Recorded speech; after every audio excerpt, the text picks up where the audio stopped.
बीजापुर से बड़ी खबर, जहां पुलिस और नक्सलियों के बीच मुठभेड़ जारी है। नड़पल्ली के पहाड़ी में इस वक्त मुठभेड़ हो रही है।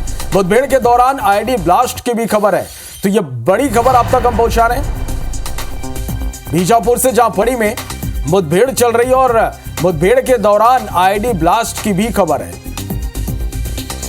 तो ये बड़ी खबर इस वक्त की बीजापुर से हम आप तक पहुंचा रहे हैं। नक्सल मोर्चे पर एक बार फिर से यह मुठभेड़, पुलिस और नक्सलियों के बीच मुठभेड़ जारी है और लगातार जिस तरह से सफलता मिल रही है उसके कुछ आंकड़े हैं जो इस वक्त आप देख पा रहे हैं। 2025 यानी इस साल बड़े नक्सल ऑपरेशन में किस तरह से जवानों को सफलता मिली।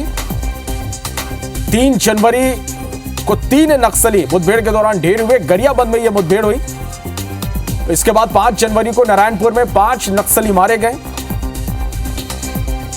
16 जनवरी को भी एक बड़ी सफलता मिली। 20 नक्सली सुकमा में ढेर हुए। 20 से 22 जनवरी के बीच मुठभेड़ चली जिसमें 16 नक्सली मारे गए। 1 फरवरी को 8 नक्सली ढेर हुए। 2025 यानी इस साल की बड़े नक्सल ऑपरेशन है। 10 फरवरी को एक बड़ी सफलता, 31 नक्सली ढेर हुए। 20 मार्च को 26 नक्सली मारे गए। इसके साथ ही 20 मार्च को 4 नक्सली ढेर हुए। 2 जनवरी को 5 नक्सली ढेर हुए हैं। तो लगातार जिस तरह से 2026 छत्तीसगढ़ नक्सल मुक्त बनाने के गृह मंत्री अमित शाह ने घोषणा की, इसके बाद लगातार नक्सल मोर्चे पर बड़े ऑपरेशंस को अंजाम दिए जा रहे हैं और लगातार इसमें जवानों को सफलता मिले। और इस बीच ये बड़ी खबर आप तक हम पहुंचा रहे हैं। बीजापुर में इस वक्त की बड़ी खबर है जहां पुलिस और नक्सलियों के बीच मुठभेड़ जारी है। संतोष तिवारी हमारे साथ जुड़े हैं। संतोष, एक बार फिर एक बड़े मुठभेड़ की खबर निकलकर सामने आ रही है, क्या अपडेट, क्या जानकारी इस पूरी खबर पर? जी, हालांकि अभी आधिकारिक पुष्टि नहीं हुई है। जो अभी सूचना मिली है, आपको बता दूं कि पुलिस और माओवादियों के बीच, सुरक्षा बल और माओवादियों के बीच जो मुठभेड़ चल रही है, उसूर थाना क्षेत्र के अंतर्गत मुठभेड़ चल रही है। ये गलगम में एक पहाड़ी है, गलगम पहाड़ियों के बीच चल रही है। एक आईडी ब्लास्ट की भी खबर है। हालांकि इसमें माओवादियों को कुछ नुकसान होने की खबर आ रही है, लेकिन अभी हालांकि अधिकारी इस बात में पुष्टि नहीं की। आपको बता दूं कि सुरक्षा बल लगातार किसी न किसी प्रकार से सर्चिंग अभियान जारी है। सूचना मिलते साथ कहीं न कहीं माओवादी की सूचना मिलते साथ पुलिस की सुरक्षा बल वहां पहुंच रही है और मुठभेड़ हो रही है। इसके पहले बीती रात की भी एक मुठभेड़ हुई थी जिसमें एक नक्सली मारा गया। उसकी हालांकि शिनाख्त नहीं हुई है। हालांकि आपको बता दूं कि अभी भी जो मुठभेड़ चल रही है इसमें भी कहीं न कहीं किसी न किसी प्रकार से माओवादी नुकसान होने की खबर आ रही है। हालांकि इस बारे में मुठभेड़ के उसूर थाना क्षेत्र में जो गलगम के पास मुठभेड़ हुई, हालांकि आधिकारिक पुष्टि भी नहीं हुई है। आपको बता दूं कि इसके पहले जो रात की मुठभेड़ हुई जिसमें एक माओवादी मारा गया, हालांकि उसकी शिनाख्त नहीं हुई है।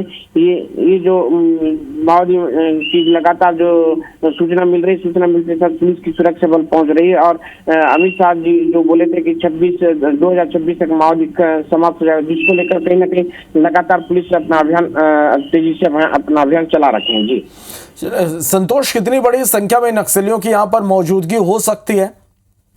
जी, आपको बता दूं कि जो सूचना मिली थी पुलिस को, उसी आधार पर वहां पहुंची। ऐसा बताया जा रहा है कि 25 से 26 से ज्यादा माओवादी वहां मौजूद थे और इसमें जो कुछ बड़े कैडर के भी थे जिसको लेकर सुरक्षा वहां पहुंची थी। लेकिन अभी आंकड़ा एकदम स्पष्ट नहीं हो पाया, लेकिन ये भी बताया जा रहा है कि 25-26 से ज्यादा माओवादी वहां पे थे जहाँ पे पुलिस फोर्स पहुंचे, जहाँ मुठभेड़ चल रही है। संतोष, क्या कोई बड़े नक्सली लीडर की भी मौजूदगी की खबर थी?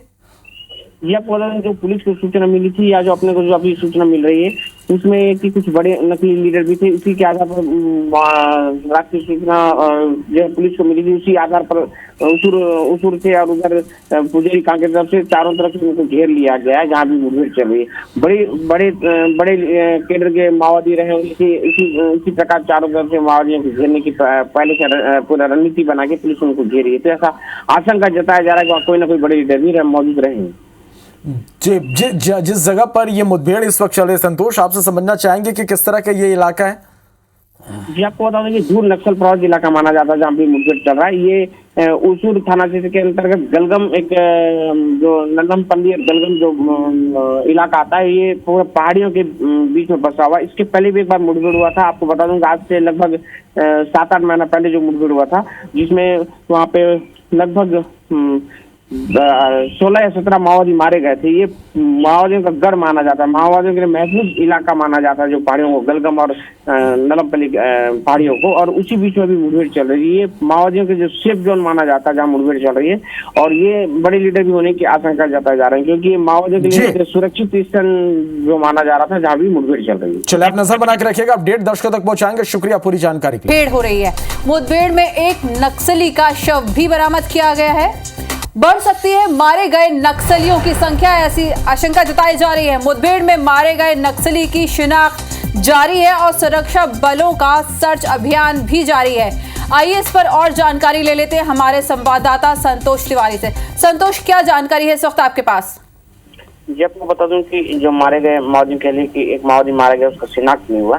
हालांकि वहां से शिनाख्त के साथ साथ शिनाख्त की कार्रवाई जारी है। इसके अलावा वहां से घटनास्थल से जो बरामद हुआ, भारी मात्रा में सामान बरामद हुआ है। 303 बोर राइफल बरामद हुआ, टिफिन बम बरामद हुआ है। उसके अलावा माओवादियों के जो कई सारे सामान बरामद हुए हैं। हालांकि इस मुठभेड़ को लेकर काफी जदोजहद चला था। उसके बाद एक नक्सली का शव बरामद हुआ। हालांकि वहाँ पे खून के धब्बे को देख के ऐसा अंदाजा लगाया जा रहा है कि और भी कई नक्सली मारे गए होंगे, जो माओवादी अपने साथ ले जाने में सफल हुए होंगे, या फिर घायल होंगे, जो माओवादी अपने साथ ले गए होंगे। लेकिन इस पूरे मुठभेड़ को लेकर जो अभियान चल रहा है, इसी प्रकार आज सवेरे भी एक मुठभेड़ हुई है।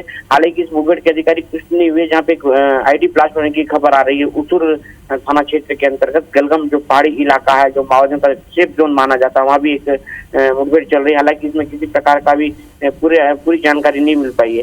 आपको बता दूं कि जो लगातार जो सर्चिंग अभियान जारी है, जो अमित शाह केंद्रीय मंत्री जी ने ऐलान किया था कि 2026 में माओवादी का पलायन हो जाएगा, इसको लेकर ही ये पूरे लगातार सर्चिंग चल रही है। इससे ऐसा अंदाजा लगाया जा रहा है कि कहीं ना कहीं माओवादी बेखौफ में नजर आ रहे हैं। ठीक है संतोष, इस पूरी जानकारी के लिए आपका धन्यवाद।